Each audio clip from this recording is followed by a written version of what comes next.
بسم اللہ الرحمن الرحیم۔ تمام تعریفیں اللہ کے لیے جو تمام جہانوں کا خالق اور مالک ہے، اور بے شمار درود و سلام ہو ہمارے آقا و مولا محمد مصطفیٰ صلی اللہ علیہ وآلہ وسلم، آپ کی آل اور آپ کے اصحاب پر۔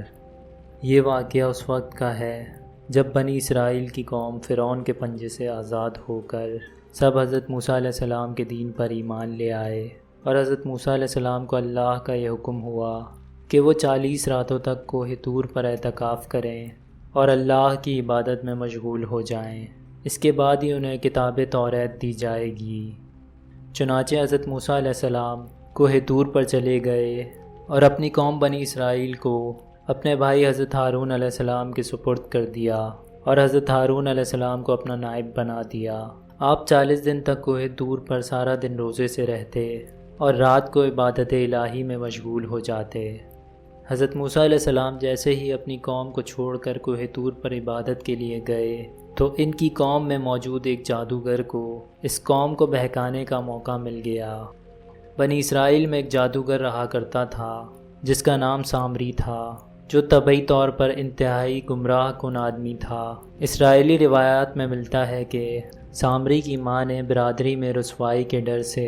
اس کے پیدا ہوتے ہی اس کو ایک غار میں چھوڑ دیا تھا، اور حضرت جبرائیل علیہ السلام نے اللہ کے حکم سے اپنی انگلی سے دودھ پلا پلا کر اس بچے کو پالا تھا۔ اسی لیے یہ حضرت جبرائیل علیہ السلام کو بخوبی پہچانتا تھا۔ اس جادوگر کا پورا نام موسیٰ سامری ہے، اور حضرت موسیٰ علیہ السلام کا نام بھی موسیٰ ہے۔ موسیٰ سامری کو اللہ کے حکم سے حضرت جبرائیل علیہ السلام نے پالا تھا، اور حضرت موسیٰ علیہ السلام کی پرورش فرعون کے گھر میں ہوئی تھی۔ مگر خدا کی شان کے فرعون کے گھر پرورش پانے والے حضرت موسیٰ علیہ السلام اللہ کے رسول ہوئے، اور حضرت جبرائیل علیہ السلام کا پالا ہوا موسیٰ سامری کافر ہوا، اور بنی اسرائیل کو گمراہ کر کے اس نے ان سے بچھڑے کی پوجا کروائی۔ اس بارے میں ایک بزرگ فرماتے ہیں کہ اگر کوئی آدمی ازل سے ہی نیک بخت نہیں ہوتا تو وہ بڑا ہو کر بھی نامراد ہوتا ہے، اور اس کی پرورش کرنے والے کی کوشش بھی ناکام اور نامراد ہوتی ہے۔ ایک وہ موسیٰ سامری جو حضرت جبرائیل علیہ السلام کا پالا ہوا تھا وہ کافر ہوا، اور حضرت موسیٰ علیہ السلام جو فرعون کی پرورش میں رہے وہ خدا کے رسول ہوئے۔ اس بات کا راز یہی ہے کہ موسیٰ سامری ازلی شقی اور پیدائشی بدبخت تھا، یہاں تک کہ حضرت جبرائیل علیہ السلام کی پرورش اور صحبت نے بھی اس کو نفع نہ دیا، اور وہ کافر کا کافر ہی رہ گیا۔ اور حضرت موسیٰ علیہ السلام جو کہ ازلی سعید اور نیک بخت تھے، انہیں فرعون جیسے کافر کی پرورش سے بھی کوئی نقصان نہ پہنچا۔ جن دنوں حضرت موسیٰ علیہ السلام کوہ طور پر معتکف تھے، سامری جادوگر نے آپ کی غیر موجودگی کو غنیمت جانا، اور اس نے یہ فتنہ برپا کر دیا کہ اس نے بنی اسرائیل کے سونے چاندی کے زیورات کو ان سے مانگا اور پگھلا کر ایک بچھڑا تیار کیا، اور حضرت جبرائیل علیہ السلام کے گھوڑے کی قدموں کی خاک جو اس کے پاس محفوظ تھی، اس نے وہ خاک بچھڑے کے منہ میں ڈال دی تو بچھڑا بولنے لگ گیا۔ سامری کو اس بات کا علم تھا کہ حضرت جبرائیل علیہ السلام کا وجود کوئی عام وجود نہیں ہے، ان سے تعلق رکھنے والی ہر چیز میں کوئی نہ کوئی طاقت ضرور موجود ہے۔ اسی علم کے ذریعے اس نے بچھڑے کے منہ میں جیسے ہی حضرت جبرائیل علیہ السلام کے گھوڑے کے قدموں کی خاک ڈالی وہ بولنا شروع ہو گیا، اور اس کے بعد اس نے حضرت موسیٰ علیہ السلام کی قوم بنی اسرائیل سے خطاب کرنا شروع کر دیا کہ حضرت موسیٰ علیہ السلام تو اللہ سے باتیں کرنے کے لیے کوہ طور پر تشریف لے جاتے ہیں، لیکن خدا تو ہم لوگوں کے پاس آ گیا ہے۔ اور اس نے بچھڑے کی طرف اشارہ کر کے بولا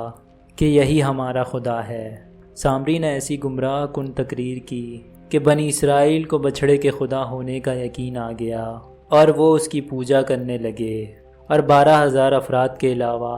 حضرت موسیٰ علیہ السلام کی ساری قوم نے اس بچھڑے کی عبادت شروع کر دی اور سامری کے پیچھے ہو لیے۔ چنانچہ اللہ تعالیٰ نے یہ ارشاد فرمایا،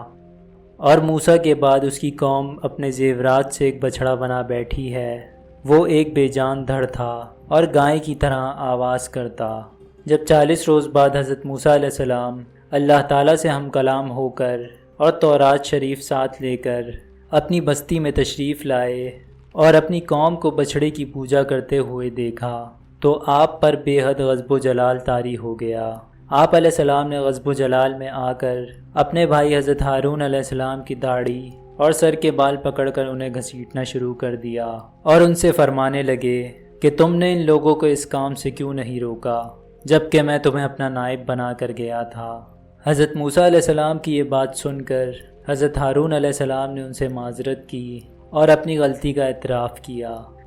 جیسا کہ قرآن پاک میں بیان ہوتا ہے، کہا اے میرے بھائی، قوم نے مجھے کمزور سمجھا اور قریب تھا کہ مجھے مار ڈالے، تو مجھ پر دشمنوں کو نہ ہنسا اور مجھے ظالموں میں نہ ملا۔ حضرت ہارون علیہ السلام کی معذرت سن کر حضرت موسیٰ علیہ السلام کا غصہ ٹھنڈا ہو گیا، اور اس کے بعد حضرت موسیٰ علیہ السلام نے اپنے بھائی حضرت ہارون علیہ السلام کے لیے رحمت اور مغفرت کی دعا فرمائی۔ پھر آپ اس بچھڑے کی طرف گئے اور اس بت کو توڑ کر اسے جلا ڈالا اور اس کی راکھ کو دریا میں بہا دیا۔ پھر حضرت موسیٰ علیہ السلام پر اللہ کا یہ حکم نازل ہوا کہ جن لوگوں نے بچھڑے کی پرستش نہیں کی ہے وہ لوگ بچھڑا پوجنے والوں کو قتل کر دیں۔ چنانچہ سامری جادوگر سمیت 70,000 لوگ جنہوں نے بچھڑے کی پوجا کری تھی قتل کر دیے گئے۔ اس کے بعد یہ حکم نازل ہوا کہ حضرت موسیٰ علیہ السلام 70 افراد کو منتخب کر کے کوہ طور پر لے جائیں اور یہ سب لوگ بچھڑا پوجنے والوں کی طرف سے معذرت طلب کرتے ہوئے یہ دعا مانگے کہ بچھڑا پوجنے والوں کے گناہ کو معاف کر دیا جائے۔ چنانچہ حضرت موسیٰ علیہ السلام نے اپنی قوم کے انتہائی نیک لوگوں میں سے 70 افراد کا انتخاب کیا اور انہیں اپنے ساتھ کوہ طور پر لے گئے۔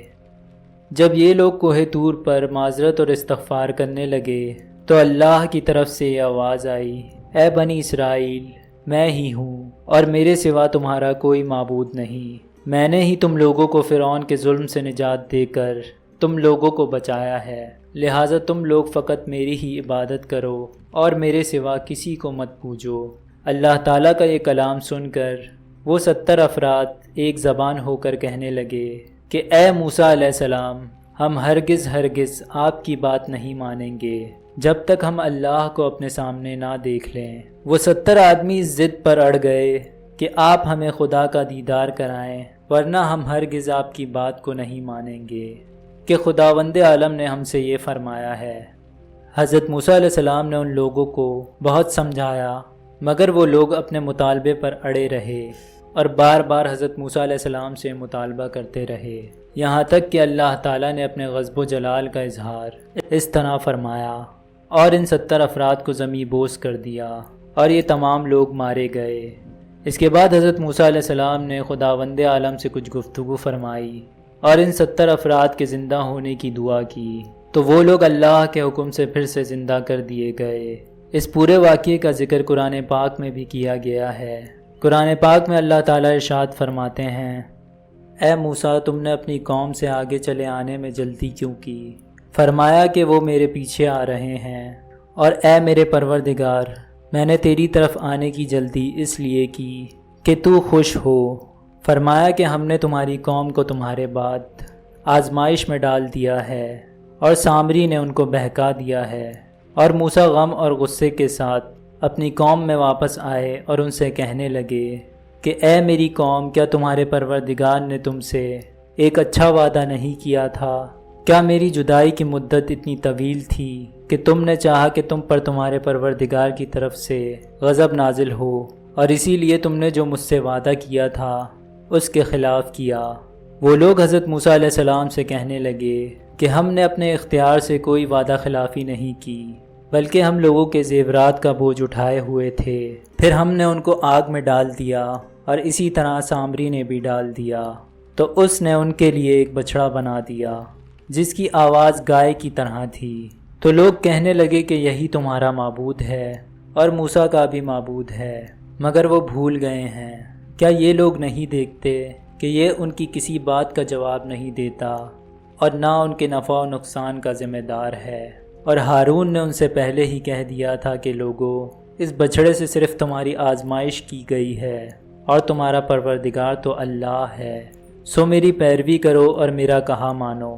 وہ لوگ حضرت ہارون علیہ السلام سے کہنے لگے، جب تک موسیٰ ہمارے پاس واپس نہ آ جائے ہم اسی کی پوجا پر قائم رہیں گے۔ پھر موسیٰ نے ہارون سے یہ کہا کہ ہارون، جب تم نے دیکھا کہ یہ لوگ گمراہ ہو رہے ہیں تو تم کو کس بات نے اس چیز سے روکا کہ تم میرے پیچھے نہ آئے، اور تم نے میرے حکم کے خلاف کیوں کیا؟ وہ کہنے لگے کہ بھائی میری داڑھی اور سر کو نہ پکڑیے، میں اس سے ڈر رہا تھا کہ آپ یہ نہ کہیں کہ میں نے بنی اسرائیل میں تفرقہ ڈال دیا اور میری بات کو ملحوظ خاطر نہ رکھا۔ پھر وہ سامری سے کہنے لگے کہ اے سامری تیرا کیا معاملہ ہے؟